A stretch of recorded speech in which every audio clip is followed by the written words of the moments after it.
E aí, minha gente, beleza? Esse é mais um episódio do Podcast da Virada, nosso podcast de serviço social. Antes de iniciar propriamente o conteúdo desse episódio, peço para você que está assistindo, que já acompanha ou que está assistindo pela primeira vez, se inscreve no canal, se inscreve nas plataformas de áudio, segue a gente nas redes sociais, Instagram, YouTube, as plataformas de áudio, Podcast da Virada é o mesmo nome em todos os lugares. Segue a gente, compartilha, comenta, ajuda a gente nessa divulgação que é muito importante. Bem, como você já viu, já deu para notar, em alguma parte aqui, seja na capa ou no título desse episódio, vamos tentar trazer aqui alguns elementos acerca dos 90 anos de serviço social no Brasil e dessa história que está em permanente construção. O intuito desse vídeo é dividi-lo em duas partes. Uma primeira trazendo um pouco mais dessa historicidade, do porquê em 2026 comemoramos os 90 anos de serviço social. E uma segunda parte trazendo alguns elementos e reflexões sobre o momento contemporâneo da profissão, especialmente fazendo um balanço dos últimos 10 anos, entre o aniversário de 80 anos e esse aniversário de 90 anos, o que é que há de rupturas, continuidades, problemáticas, que vou tentar trazer aqui do meu jeitinho, como vocês já conhecem. Então, esse tende a ser um episódio um pouco mais curto, diferente do habitual. Não vou fazer aqui um episódio de 40 minutos, uma hora. Vou tentar fazer um episódio um pouco mais curto dessa vez, prometo. Então, o primeiro elemento que eu quero trazer é acerca dessa historicidade do serviço social e dessa comemoração dos 90 anos. Bem, a primeira escola de serviço social data de 1936, a escola que foi localizada em São Paulo, né, como traz lá o texto da professora Maria de Yamamoto e Raul de Carvalho, o Relações Sociais e Serviço Social no Brasil. A primeira escola de serviço social surge em São Paulo em 1936 e ela está vinculada a um arcabouço de uma conjuntura na qual é possível a criação dessa escola. Então, essa escola, em 1936, ela vai estar vinculada ao CEAS, que é o Centro de Estudos e Ação Social, que é um instrumento da Igreja Católica que busca desenvolver o esforço por capacitar o apostolado católico e o laicato católico na busca de uma disputa em torno da sociedade que está ali se formando. E aí, com base naqueles elementos que a gente já viu em episódios aqui do podcast, inclusive, abrindo um parênteses, se você quer aprofundar um pouco mais sobre a história do serviço social, tem episódios aqui na primeira temporada que tratam exclusivamente desse tema, desde as protoformas até o debate contemporâneo do serviço social brasileiro, com episódios completos. Então, fechando parênteses e voltando. Há uma disputa na sociedade desde de 1891, quando da Constituição dessa data, uma separação oficial entre Estado e Igreja. E há, desde o final do século XIX e do século XX inteiro, uma disputa por essa retomada do protagonismo da Igreja Católica. E o SEAS vai ser esse espaço também dessa tentativa de afirmação da Igreja Católica em construir um espaço de controle e de preparação técnica para as obras assistenciais da igreja. Então, a escola de serviço social vai ser cunhada no meio dessa ação, desse esforço de fundar um espaço para a preparação técnica de profissionais para a intervenção nas expressões da questão social. Essa é um dos elementos que estão na origem da escola de serviço social. Um outro elemento é o processo de laicização da sociedade brasileira e da disputa dentro do Estado pela formação de uma profissão para intervenção nas demandas da questão social. E um terceiro elemento é a reconfiguração do papel do Estado nas expressões da questão social. E aí há com uma dinâmica própria do capitalismo monopolista no Brasil, que se estreita no século XX, a demanda por um profissional que seja capaz de articular conhecimentos técnicos operativos para intervenção na questão social. Há um acirramento também da luta de classe, então um protagonismo cada vez maior da classe trabalhadora, dos sindicatos, da formação de núcleos partidários que vão efervescer a sociedade brasileira e eferver a luta de classes e que vai demandar a profissionalização de uma estrutura dentro do Estado para intervir nas expressões da questão social, e essa profissão é o serviço social, e daí a fundação da primeira escola em 1936. É uma resposta a essa demanda e é um movimento articulado entre diversas expressões da conjuntura naquele período. Então, a primeira escola de serviço social vai surgir dentro desse bojo, dentro desse emaranhado da tessitura social do século XX, do início do século XX no Brasil, né, que é uma reconfiguração do Estado diante das expressões da questão social, é o modo capitalista na sua fase monopolista, e é também um movimento da Igreja Católica tentando retomar o seu poder frente à classe trabalhadora e frente à sociedade brasileira como um todo. Essas demandas, e aí aqui tentando traçar um paralelo superficial, não de maneira banal sobre os elementos, mas tentando aqui fazer uma superficialidade, porque já há episódios gravados sobre esses temas, o serviço social vai se constituir enquanto sujeito profissional ao longo das décadas. Depois do surgimento da primeira escola, em 1936, ao surgimento de outras escolas pelo Brasil, como a Escola do Rio de Janeiro, em 39, em 40, em Recife, em 41, salvo engano, no Rio Grande do Sul, e outras escolas que vão surgindo nas décadas seguintes para conformar essa demanda por um trabalhador técnico especializado nessa intervenção social. Então, com essa dinâmica da criação das escolas, vai se criando também demandas novas para o serviço social, para que se complexifique o seu trabalho para dar respostas a dinâmicas próprias do tempo presente, no caso, durante o século XX e durante a emergência de um novo tipo de capitalismo, de um novo tipo de Estado e de um novo tipo de demanda diante de lutas sociais também novas naquele período. Tem um trechozinho do livro do professor José Paulo Neto, do Capitalismo Monopolista e Serviço Social, que eu acho muito interessante para a gente traçar um paralelo com essa ascensão e com essa constituição do sujeito profissional de serviço social no Brasil. Ele vai falar o seguinte acerca da questão social. O desenvolvimento capitalista produz compulsoriamente a questão social. Diferentes estágios capitalistas produzem diferentes manifestações da questão social. Ele a torna não um desenvolvimento indesejável temporário, mas uma dimensão constitutiva do capitalismo. E essa condição, né, de que diferentes estágios capitalistas produzem diferentes manifestações da questão social, também colocaram e colocam para o serviço social enquanto profissão demandas novas, requisições novas na divisão social e técnica do trabalho. Então, ao longo das décadas, ao longo do desenvolvimento social capitalista, ao longo do desenvolvimento do Estado enquanto um espaço de disputa também, a profissão também foi acumulando conhecimento, polêmicas e transformações, tanto transformações quantitativas, tanto qualitativas. Há um processo de inserção do serviço social na universidade com mais força, uma inserção nas ciências sociais, nas disputas e nos conhecimentos das ciências sociais.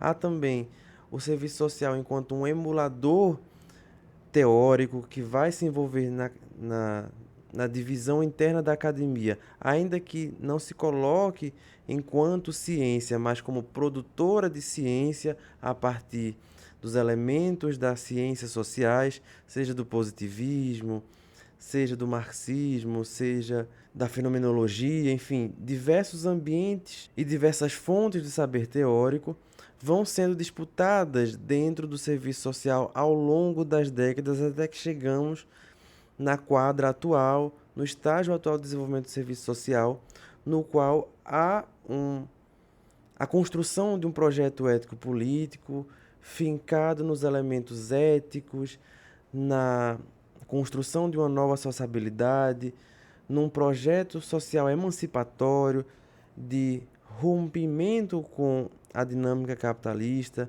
de se colocar ao lado da luta da classe trabalhadora, de se compreender enquanto parte dessa classe e de buscar um novo horizonte que não o projeto da burguesia. Então, há essa construção histórica desde 1936, na primeira escola do serviço social, até a quadra contemporânea, até a intenção de ruptura e na qual ainda continuamos nesse mesmo projeto ético-político que está permanentemente em disputa e em construção. Então era esse o primeiro balanço que eu queria fazer com vocês aqui acerca dessa historicidade desses 90 anos. Então, há uma comemoração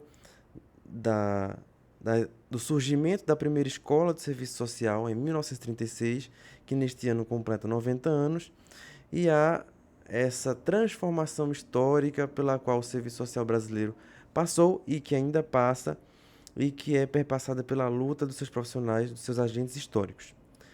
Eu queria também trazer, a partir desse momento, alguns elementos acerca do debate contemporâneo. Em 2016, o Serviço Social Brasileiro fez 80 anos. E em 2016 também, coincidentemente, aconteceu o Congresso Brasileiro de Assistentes Sociais, o CBAS, que foi lá em Recife, inclusive.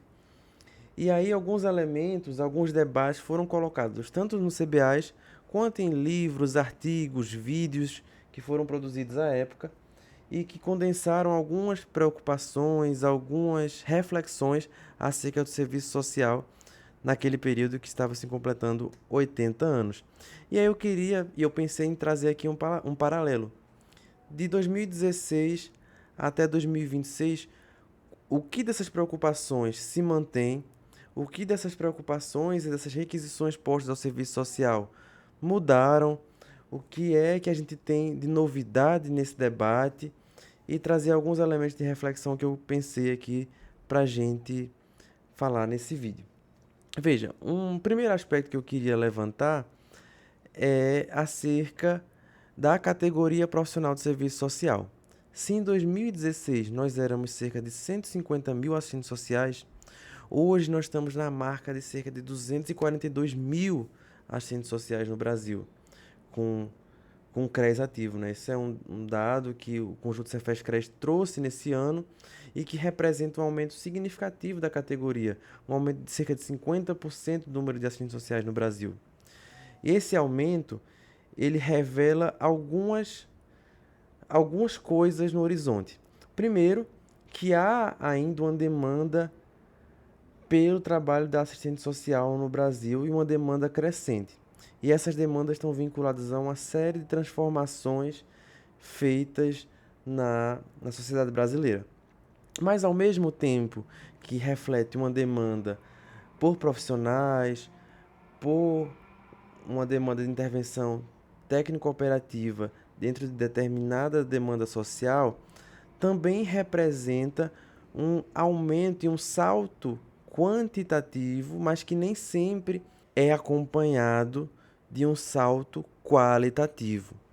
E esse aumento também está muito vinculado ao que já em 2016 se mostrava enquanto uma preocupação, que é o salto do número de universidades e faculdades EAD e faculdades privadas que foram surgindo em cada esquina do Brasil como parte de um projeto de precarização e de privatização da educação universitária, sobretudo. E ao serviço social isso não passou ileso, né? Fomos atingidos na precarização do ensino, no ensino cada vez mais aligerado, com profissionais que estão inseridos nessas universidades com contratos precários, e aqui falando um pouco dos professores, contratos precários que dão 3, 4, 5 aulas por dia, com assuntos diferentes, então que não conseguem, a partir dessa dinâmica, aprofundar o cariz crítico, as diretrizes curriculares do serviço social como colocada pela BEPS. E, além disso, há também um projeto de fragilização das profissões de cariz crítico. E aqui eu comungo com essa tese. O serviço social, assim como outras profissões de cariz mais crítico, estão sendo inundadas por um mar de exército industrial de reserva formado nessas universidades. E aqui não há uma crítica individual ao estudante, à estudante que se forma no EAD, que se forma na universidade privada. Muito pelo contrário, aqui há uma reprodução crítica a esse modo de produção de educação privada que é feito de forma aligerada. Então, há um alastramento da categoria e uma disputa por esse estudante para que ele não seja formado por dentro das diretrizes curriculares críticas e que não se coloque em defesa de um projeto ético-político, de um horizonte diferente dessa sociabilidade capitalista, que não tenha compreensão da dinâmica crítico-dialética, que não tenha uma compreensão de uma unicidade entre a teoria e a prática, entre a ética profissional e a instrumentalidade do serviço social. Então, essa é uma forma de fragilizar uma categoria que está politizada criticamente. Um outro ponto que foi levantado em 2016, em ocasião lá no CBAS, inclusive, é a disputa em torno do projeto ético-político. Há uma certa certeza entre nós, assistentes sociais, de que há uma hegemonia eterna do projeto ético-político, né, vinculada a esse cariz da intenção de ruptura. Mas o projeto ético-político está permanentemente em disputa, especialmente em tempos de alastramento do cariz conservador na sociedade brasileira, dessa formação acrítica de uma parcela cada vez maior de estudantes de serviço social, na disputa ideológica das igrejas neopentecostais que estão tentando disputar o serviço social, tentando formar quadros de assistentes sociais para atuar em suas igrejas, em seus bairros, em suas ONGs, né, de cariz teológica. Então, há sim uma disputa em torno do projeto ético-político, e se lá em 2016 isso se mostrava enquanto um elemento de destaque, em 2026 ele permanece, e é necessário que defendamos o projeto ético-político, que o disputemos e que o reafirmemos todos os dias, tanto no nosso fazer, no nosso exercício profissional,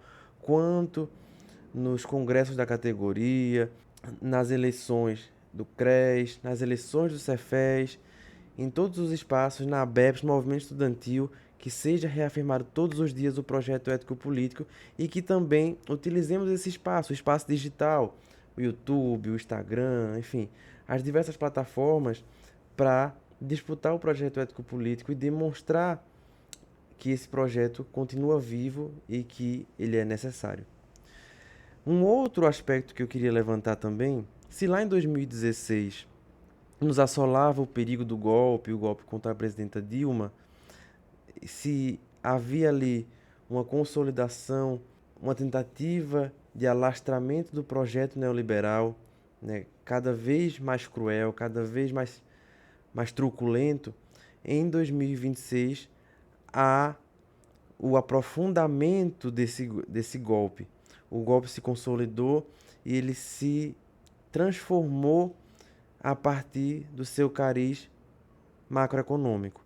Há uma efetivação do golpe de Estado através da Ponte para o Futuro, que foi o projeto que Michel Temer e o MDB trouxeram na baila para uma transformação e uma reconfiguração do Estado brasileiro a partir da contrarreforma da Previdência, da contrarreforma trabalhista, da tentativa de reforma do Estado e do serviço público, do espraiamento do empreendedorismo e da informalidade enquanto modalidade hegemônica de trabalho, da perda de direitos e da privatização dos serviços públicos de maneira irrestrita, da terceirização, da quarteirização e da venda de bens públicos no Brasil e de um aumento da expropriação de direitos e da expropriação da mais-valia no Brasil. Então, há uma consolidação daquilo que alguns teóricos, algumas teóricas chamam de ultraneoliberalismo. E há também em 2026, né, desde 2018 especificamente, mas há um acirramento e uma ameaça da besta fera do fascismo. O fascismo não é só mais um elemento retórico de linguagem contra uma direita privatista e entreguista.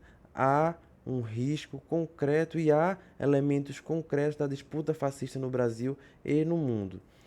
As políticas sociais têm sido cada vez mais um espaço privilegiado do serviço social, mas há também um sucateamento cada vez maior e uma lógica neoliberal cada vez mais arraigada nas políticas sociais, seja na assistência, na saúde, na previdência, na educação, no lazer. Tudo virou espaço de mercantilização e de privatização. Há também um acirramento em torno da luta de classes. A classe trabalhadora perdeu alguns instrumentos clássicos de combate. Se em 2016 já havia uma fragilização dos sindicatos, dos movimentos sociais, das ONGs, dos movimentos de lutas, em 2026 há cada vez mais uma sensação da individualização da luta social. Há um eucentrismo muito grande, que estão envolvidas em compartilhamentos apenas de posts, mas de pouca ação efetiva nas ruas, de pouca mobilização. E isso também influencia o serviço social. O CBAs do ano passado, ele foi cheio, ele foi bonito, mas poderia ter sido muito mais potente. Há também um esvaziamento nas entidades representativas de serviço social de participação, seja na Enesso, seja na ABEPS, seja no conjunto Cefrescres. Eu percebo que há uma certa imobilização, sobretudo pós-pandemia. A gente perdeu o costume de se encontrar presencialmente nos eventos, de se conhecer olho no olho, não é? Há uma preferência cada vez maior pelos eventos online. Tudo bem que há uma mediação, que há a possibilidade de conectar pessoas de diferentes espaços, com diferentes condições econômicas, e que há uma potencialidade também no trabalho remoto, no trabalho online, nas reuniões online. Mas a necessidade do contato olho no olho, o cara a cara, trocar abraços, trocar conhecimentos presenciais. E eu acho que essa também é uma dificuldade do horizonte que se apresenta nesses 90 anos de serviço social, da gente retomar o fôlego da coletividade, dos espaços coletivos, presenciais, e de forma que consiga agregar a todos e a todas nesses espaços. Se em 2016 nos parecia distantes a luta pelo piso salarial do serviço social, em 2026 essa conquista nos parece à vista no horizonte. Não é? Recentemente o projeto passou pela CCJ e por outras comissões no Senado Federal e está partindo para a votação. E muito provavelmente pode ser que seja aprovada e passe por sanção presidencial. Então, se lá em 2016, nos 80 anos, nos parecia muito distante, em 2026 parece uma conquista para a classe do serviço social, para os trabalhadores e trabalhadoras do serviço social, conseguir o tão sonhado piso da categoria, o que vai demonstrar um reconhecimento do fazer profissional, um reconhecimento da importância do trabalho das trabalhadoras e trabalhadores do serviço social. Um outro marco importante, que não está diretamente vinculado ao serviço social, mas que também tem um peso da nossa luta, é a conquista do piso para a assistência social, com 1% do orçamento voltado para o trabalho na assistência social. A política de assistência social finalmente tem um piso constitucional reconhecido. De 1% é pouco, mas é um reconhecimento, finalmente, depois de anos de luta, anos de força do movimento dos trabalhadores e trabalhadoras da assistência social, para o reconhecimento da assistência e do orçamento na assistência, que é muito importante. Quero também trazer, aqui no final desse vídeo, já estamos encerrando, para não ficar um vídeo tão longo, algumas tendências de pesquisa de serviço social e alguns aspectos que eu considero interessante e algumas polêmicas também que tem que trazer aqui no vídeo, né? Pude perceber lá no CBAs, pela apresentação nos banners, pelas mesas de conversa, pela conversa nos corredores, que há novas tendências de pesquisas dentro do serviço social, o que muito me alegra, inclusive. Há uma tendência de aproximação de novos elementos dentro do serviço social. Se lá em 2016 estávamos assolados pela preocupação da presença pós-moderna e dos pós-modernismos dentro do serviço social, em 2026 essa preocupação ainda se coloca, porém, contudo, todavia, há também uma aproximação por meio da teoria crítica, do marxismo ou dos marxismos, em pesquisas em elementos de dinâmicas sociais que são próprios daquilo que se costumou a chamar de identitarismo ou de pós-modernidade. Há pesquisas que tratam da sexualidade, das lutas de gênero, das lutas LGBT, do movimento indígena, das lutas do meio ambiente, enfim, elementos que por muitas vezes foi negligenciado por marxistas, e foi mesmo, estão tomando conta, estudantes na graduação, na pós-graduação, professores e professoras, pesquisadores e pesquisadoras, estão tomando esses elementos para a pesquisa a partir do referencial teórico marxista. Há também uma renovação em torno da questão do Estado no Brasil, da questão social, dos fundamentos e das origens históricas e teóricas da questão social, a partir de novos elementos. Então, a gente tem utilizado cada vez mais Clóvis Moura, Florestan Fernandes, Caio Prado Júnior, os teóricos da TMD, né, da teoria marxista da dependência, para tentar fazer uma nova compreensão daquilo que veio a ser a questão social no Brasil, as intervenções do Estado no Brasil, as questões raciais com as questões de classe. Então, há uma renovação dentro do serviço social em torno de temas candentes da nossa profissão, seja nas políticas sociais, seja nos fundamentos do serviço social. Há uma série de continuidades e rupturas com a reflexão crítica da natureza da formação social brasileira, da questão social e do fazer profissional do serviço social no Brasil. Inclusive, quero deixar aqui a indicação desse livro, Questão Social e Estado no Brasil, de 1850 a 1930, Origens Históricas e Fundamentos Teóricos. É um livro que saiu recente, na Lutas Anticapital, a editora, e que eu quero deixar aqui de indicação também, porque demonstra também uma renovação da pesquisa dentro do serviço social.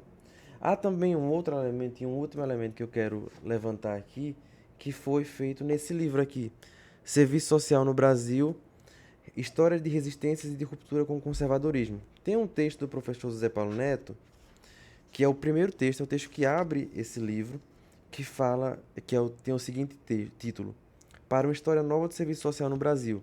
E nesse livro, nesse texto, ele vai trazer a importância de pesquisar as histórias novas do serviço social. E é o que tem acontecido.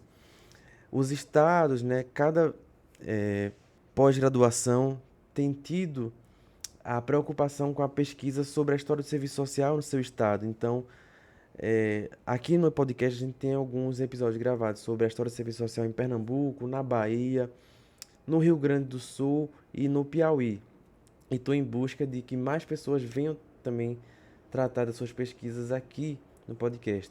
Mas sei também de outros estados que estão fazendo essa pesquisa, como no Mato Grosso, no Pará, no Amazonas, no Ceará, e que são pesquisas importantes para a gente compreender um pouquinho da dinâmica da construção e das particularidades do serviço social em cada um desses territórios, desses estados. Mas também ainda é necessário fazer aquilo que Zé Paulo Neto chama a atenção nesse livro, que é a construção de uma história única do serviço social a partir desses novos elementos. A construção de uma nova história do serviço social ou de histórias novas do serviço social. E pensando essa construção de histórias novas, de uma nova história do serviço social, de trazer elementos novos para o debate, eu penso também que é necessário a gente ampliar a construção de teoria, de elementos teóricos, seja em artigos, em livros e vídeos, em palestras, da compreensão do serviço social na contemporaneidade, na conjuntura atual. Então, trazer elementos sobre fascismo, sobre neofascismo, sobre a formação social brasileira, sobre a conjuntura da conjuntura do Estado brasileiro a partir de 1990. A gente também tem que fazer uma certa ruptura com uma mania que o serviço social tem, e que eu já notei, que eu também tinha, mas estou tentando desconstruir, que é que tudo que a gente vai escrever, a gente tem que dar 2, 3 passos para trás, escrever sobre lá as origens do serviço social, né, no início do século XX, para depois chegar na contemporaneidade. E acaba que essa reflexão sobre a conjuntura contemporânea, sobre as estruturas do capitalismo na contemporaneidade, ficam relegadas à conclusão do texto. E eu acho que a gente tem que fazer um esforço cada vez maior de construir uma reflexão sobre a dinâmica atual da conjuntura brasileira, da conjuntura do capitalismo brasileiro, da conjuntura do capitalismo mundial, das relações de poder, das construções e desconstruções dos direitos sociais na atualidade contemporânea. Claro que a reflexão é, dialética, totalizante, é necessária e é essencial para a compreensão do modo de produção capitalista e para a compreensão do nosso fazer profissional nessa dinâmica. Mas eu acho que a gente tem que cada vez mais procurar exercer uma análise concreta da situação concreta, né? Como já diria nosso camarada Lenin. Então é necessário que a gente faça uma compreensão e um esforço para compreender a dinâmica a partir da conjuntura e também da estrutura, fazendo essa análise dialética entre conjuntura e estrutura, entre estrutura, superestrutura, entre o fazer profissional e a conjuntura atual, para que a gente possa não só ficar numa reflexão abstrata do que é o fazer profissional, mas também trazer elementos concretos para a análise do serviço social contemporâneo, para o nosso fazer profissional e para que a gente possa também ter uma atitude assertiva sobre a nossa profissão, sobre a nossa prática profissional, que é o mais importante. Então é isso, gente. Eu espero que vocês tenham gostado desse vídeo. Fiz aqui uma tentativa de trazer alguns elementos sobre esses 90 anos de serviço social no Brasil, sobre a dinâmica contemporânea, sobre os desafios contemporâneos que o serviço social brasileiro passa e tem passado. É isso. Essa foi minha tentativa de dar os parabéns para essa categoria. Então, parabéns para nós, assistentes sociais, que fazemos parte de uma luta cotidiana na busca da construção de um novo horizonte, de uma nova sociabilidade e no futuro onde o serviço social não seja mais necessário, que nós sejamos parte de um passado que ficou para trás, porque construímos uma nova sociabilidade, ainda que não façamos isso sozinhos, porque somos apenas uma profissão, mas tentamos ser atores que mediam a luta para a construção de um novo horizonte. E sou muito feliz de, nesses últimos 10 anos, ter me tornado parte desse corpo profissional, ter me tornado assistente social e também de estar fazendo aqui o podcast, né, de estar em interação com vocês, que sempre mandam uma mensagem, que compartilham aqui o podcast e que fazem parte desse projeto junto comigo. Então, um abraço para todo mundo, nos vemos nos próximos vídeos e é isso. Tchau, tchau.